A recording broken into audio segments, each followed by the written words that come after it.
Ananda Sharma, and I welcome you to the LGP Consulting webinar series. The topic today is 5 bold moves to embed sustainability in procurement, to be presented by Catherine Lustig, Consultant Sustainable Procurement.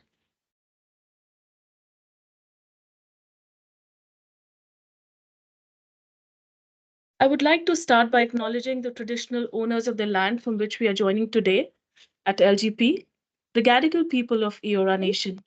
We also acknowledge the traditional owners of many lands from which you're viewing this webinar. We pay our respects to elders past, present, and emerging.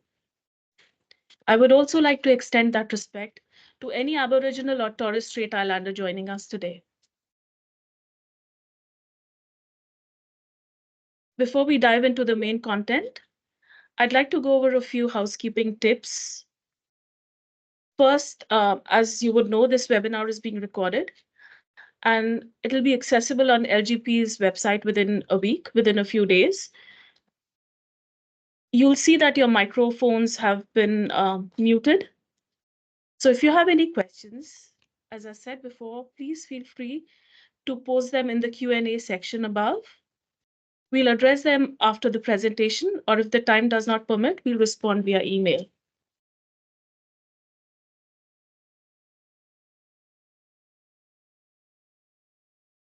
Now, without further delay, I'd like to welcome our esteemed presenter for today's webinar, Catherine Lustig. Catherine is a sustainable procurement specialist with 24 years of experience working in New South Wales local government. At councils, she held both strategic and project roles, including the sustainability, planning, and design sectors. Since joining Sustainable Choice at LGP in 2022, Catherine has been working with councils to embed sustainability as core component in the procurement processes. Her focus is on delivering projects that lead to tangible outcomes to benefit people, natural and built environments, and local government. Please join me in welcoming Catherine. Thank you. So just before I get started, I might just get you, Ananda, to turn off your mic so that we're not echoing, and if you can turn off the beeps as well, that'd be awesome. Okay, so thank you. What I'm going to say in this webinar is not going to solve all your problems. So embedding sustainable procurement, and I mean really embedding it into a council, requires more than just 5 steps. And you'll notice I didn't call the presentation 5 simple moves, because there is no way that 5 little actions could magically lead to sustainability being embedded in your procurement processes. So what I'm going to talk about are 5 pretty big things that we strongly recommend that you attempt, because they will make a difference if you can make them happen. But because they're bold moves, you might get knocked back on some of them unless you yourself are senior enough to be making the decisions about them. So while I'm not solving all your problems, I do hope that you're going to walk away from this half hour with at least one action that you plan to take and that you'll have the confidence to follow through. And if it doesn't happen according to plan, then that you'll try the next bold action on the list. So action number 1, get agreement on your drivers. Now, the single most important factor for sustainable procurement success is top-down leadership. No matter how well you're doing your job, you're not going to fully embed sustainability in the council's procurement process if the people at the top are not on board. So we've seen a lot of examples of councils that are doing some aspects of sustainable procurement really well, especially policy. But generally, what we see most councils struggling to do most of the things that would really make sustainability happen in procurement, because the first fundamental step of the sustainable procurement process has not happened. So if you want to implement sustainable procurement at a council, the most important thing you can do is get agreement from leadership on your drivers. Your drivers are the reasons you are doing sustainable procurement. So defining your drivers does not mean pushing a sustainability agenda onto anybody, and it doesn't mean coming up with new sustainability ideas. What we mean by defining your drivers is working out what motivates your council. So this is not what you want it to be motivated by, but it's what is actually at the heart of the decisions being made by your leaders, those decisions that they're already making now. So the question you ask when you look to define your drivers is not which sustainability issues does my council care about. You have to ask a big, broad question. What does the council care about? Just an open question. So the motivators or the drivers that you identify might seem to have nothing at all to do with sustainability and sustainable procurement. But what you need to do is look for the links, because your drivers need to be whatever your council cares about. And I can't give you an exhaustive list, but I'll give you a few examples of the sorts of things you'd be looking at. So first of all, your communities might have some expectations for you to meet around sustainability. And if you have that documented, your community expectations, then that's an important driver to highlight. You might have legislative drivers. So we know, for example, that in New South Wales, all councils have to understand and comply with the Modern Slavery Act. So that is absolutely a driver, but whether you want to highlight or not is up to you. Your council could be really focused on attracting and retaining staff at the moment. There's a lot of research that demonstrates that good sustainability practices motivate and engage staff and reduce turnover. So if attracting and retaining staff are important at the moment, go out and find that information to make it a driver. So budget could be an important one for you. You might be driven by specific costs. So, for example, increasing electricity prices. So then your job would be to show how renewable energy can help save money. Or you could be just talking about budget generally, and then you'd be looking at showing how increased efficiency in supply chain and procurement, which includes not buying things, which is obviously a lot cheaper than buying anything, that could save money. And so you could absolutely use budget as a driver. Then, and the last example I'll give you is maybe your council has a focus at the moment on strengthening local economy and reducing local unemployment. They could be drivers. So that's just 5 examples. And to identify your drivers, you'd be looking at your vision and mission statements. You'd be looking at the community strategic plan, and you'd also be looking at the messaging that staff are getting from the executive. What we do not recommend is that you rely solely on your environmental plan, because if environmental matters aren't actually what's important to the executive, the fact that you have the plan isn't important, and your bold move, which I'm coming to, won't go down very well. Because the aim is to understand what is motivating your council, not what you personally think the drivers should be. If you'd like help defining your drivers, you please do get in touch with us at Sustainable Choice, and we can talk afterwards about how we can assist. But we recommend that you come up with between 5 and 10 drivers, and along with a plan for what you would do to help get action happening on those. You might want to plan for just 5 or so specific actions, or you could come up with an entire plan. But now this is where we get to the bold move. We recommend that you take those drivers that you've identified to your executive, and you ask for 2 things. You ask for agreement that these are indeed the things that are important to your council, and agreement that you're going to be supported to make headway on those priorities for them through a thing called sustainable procurement. And when you speak to them, you'll be boldly telling them that you will be relying on their leadership to ensure that other employees understand that what you're doing is supporting the organisational objectives. You might even want to provide them with a plan for communicating about it to staff. So essentially, the aim of this bold move is to get the leaders of your council to agree that sustainable procurement is important, and get them all on the same page about why it's important to help them achieve their goals. So you're telling them what they already care about and what you're going to be doing to help them achieve their objectives. And what we recommend is that you, at least within your team, consider and confirm your drivers at least once a year to make sure that all the work you're doing on sustainable procurement is heading in the right direction and continues to do so. So, because if your council has changed direction, something might have come up, there's a new agenda, you need to know about that, because you need to consider if it has relevance to sustainable procurement.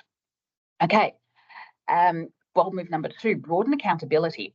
So in most councils, the responsibility for doing something about sustainable procurement is sitting either with the sustainability staff or the procurement staff, and sometimes both, and sometimes neither. Sometimes there's absolutely nobody who's tasked at council with sustainable procurement. So if you want to be sure that something's going to be done about sustainable procurement, you need it to be a problem for more than just you. It really needs to be a problem for senior staff. And you can make this happen in a couple of ways. So it's really a few bold moves rolled into one. So bold move number 2.1 is job descriptions. So there are some workplace expectations that are applied to all staff. And the one that comes to mind is work health and safety. So work health and safety, which is a bit of a tongue twister, is usually in everyone's job descriptions because no matter what your job, it's understood that maximising safety at work requires everyone to participate. So it's the same with sustainable procurement, right? If you want every procurement decision to incorporate sustainability, then everyone at council who makes or contributes to making procurement decisions at council has to be a part of it.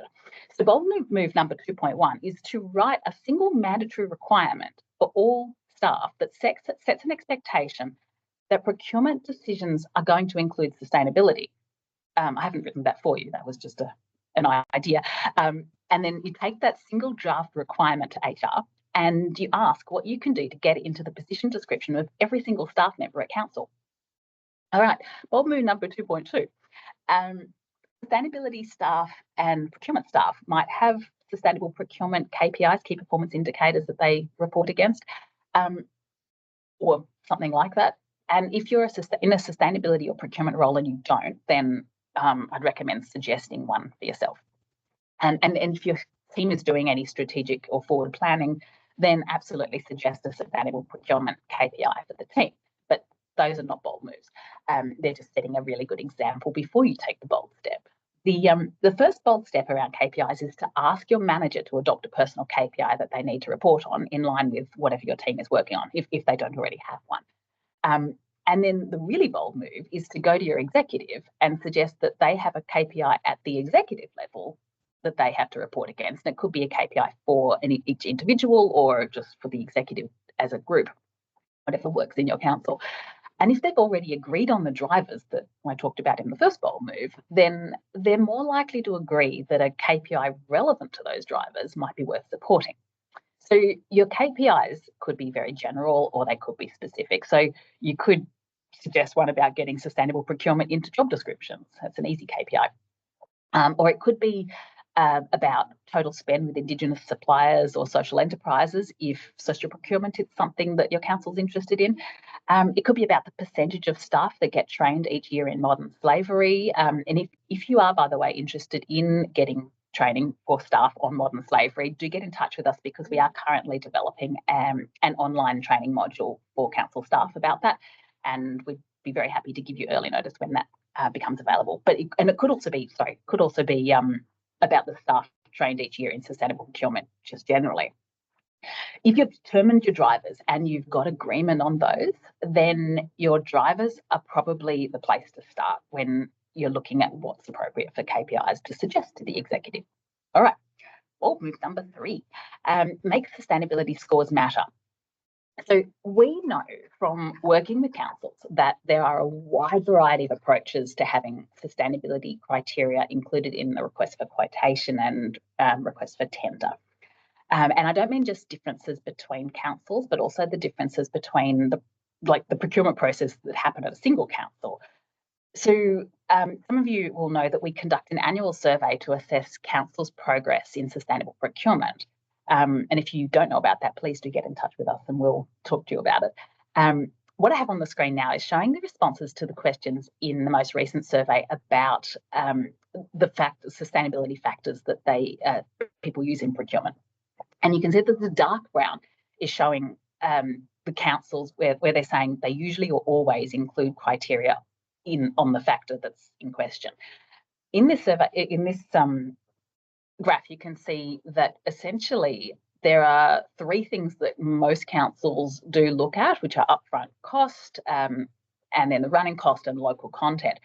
But aside from those, most councils we've surveyed don't look at all the other sustainability criteria consistently. What we also see is that even when a council does include sustainability criteria, for the most part, they don't really tend to influence the outcome of the tender or quotation process very much. So there are some councils are weighting criteria based on identified sustainability risks and opportunities for a particular project. But a large portion of the time, councils are using standard weighting for sustainability criteria. And the weighting is usually fairly insignificant. So it might be 2.5% or 5%, and it's rarely going to be more than 10%. There are two ways you can change this. So the first thing you could do is try to increase the weighting to a percentage that will really make a difference to the scores. And I do know that from first-hand experience, it's not a very easy argument to win. There are a lot of other competing factors to consider, but I'd say it's worth a try. If you do try this, then I'd aim high so that you can compromise with a lower but still more significant percentage. So something definitely more than 10%. But the alternative is to upping the weighting for sustainability is to make it mandatory. So I think you need to click one more time, please, Ananda. If a potential supplier fails to respond to sustainability questions, or they give responses that indicate that you aren't going to get value for money, and by value for money, I mean something that's going to deliver more than just a good price, but also deliver positive benefit for people and planet, then could they not be eliminated from consideration just like they would be if they didn't give suitable responses for other mandatory criteria? So yeah, that's pretty bold, but that's what we're here to talk about, bold things. And if you're really serious about sustainability and procurement, then why not? Okay, bold move number 4, make it compulsory. So make sustainable procurement compulsory is what I'm talking about.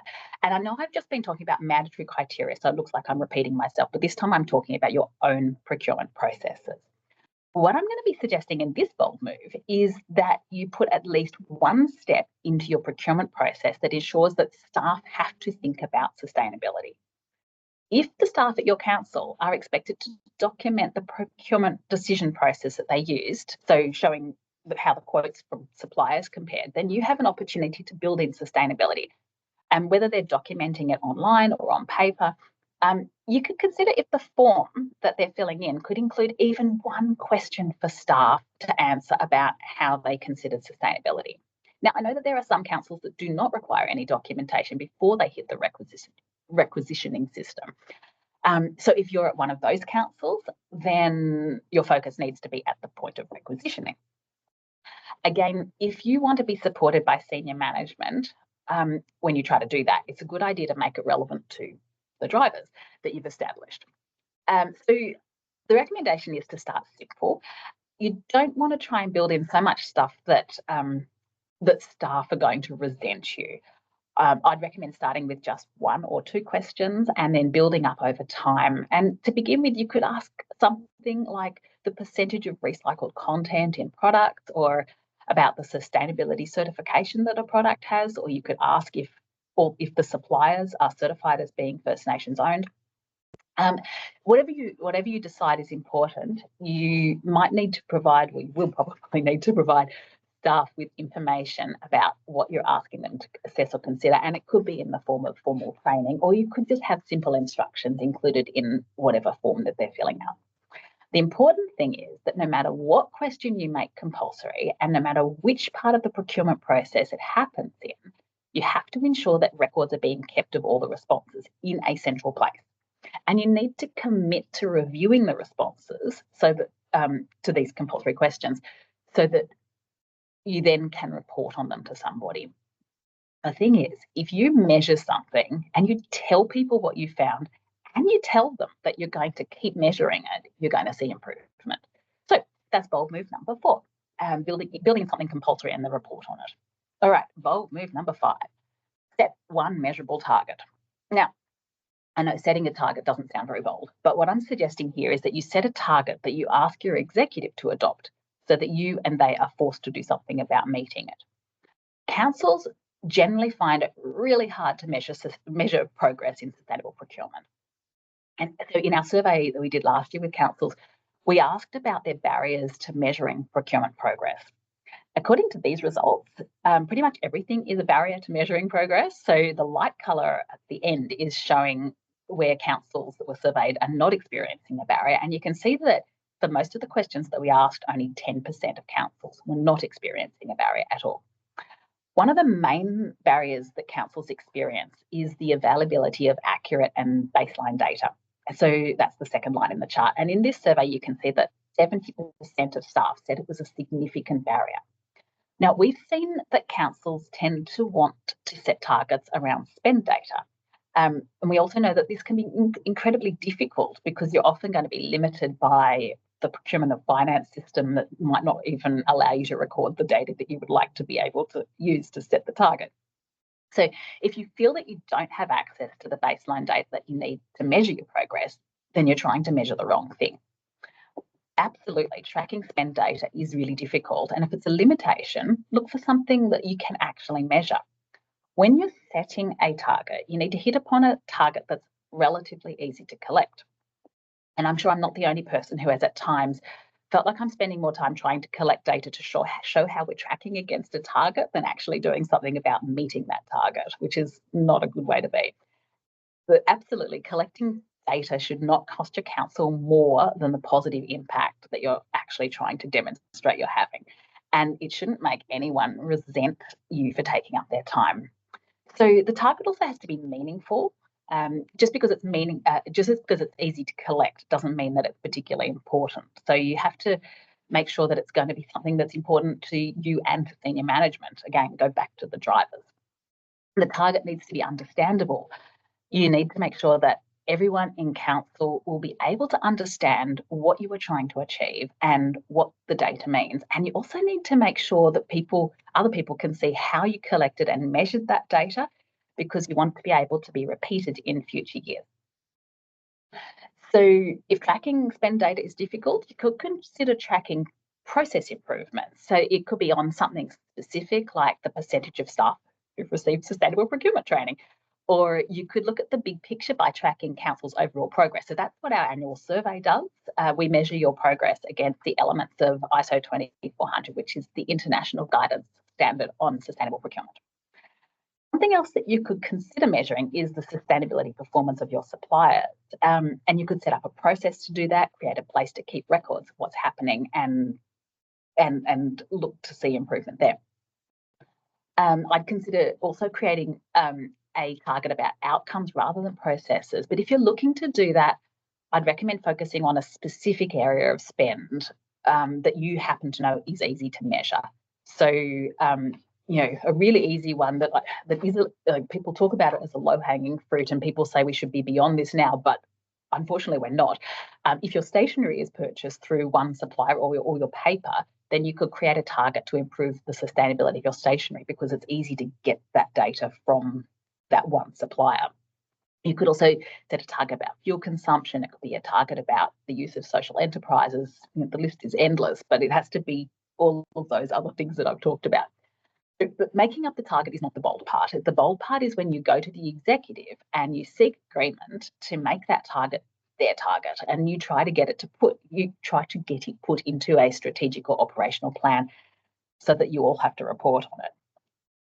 If it's relevant to their drivers, it's going to be a lot easier to get that happening. And you need to have a plan for how you're going to achieve the target as well.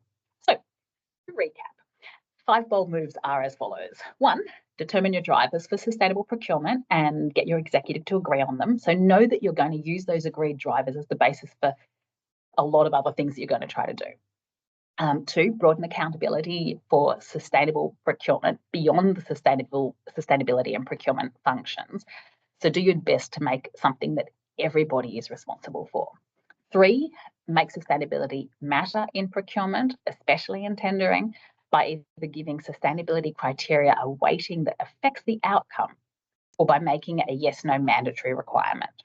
Number 4, make it necessary for every person undertaking procurement to consider sustainability by including at least one question for staff to answer in the procurement process. And 5, set one measurable target that you ask your executive to adopt and have a plan for achieving it.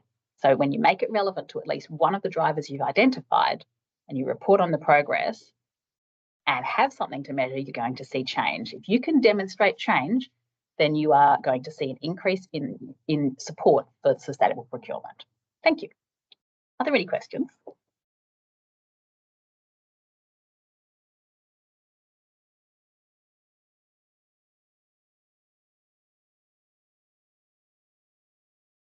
Hi, Catherine.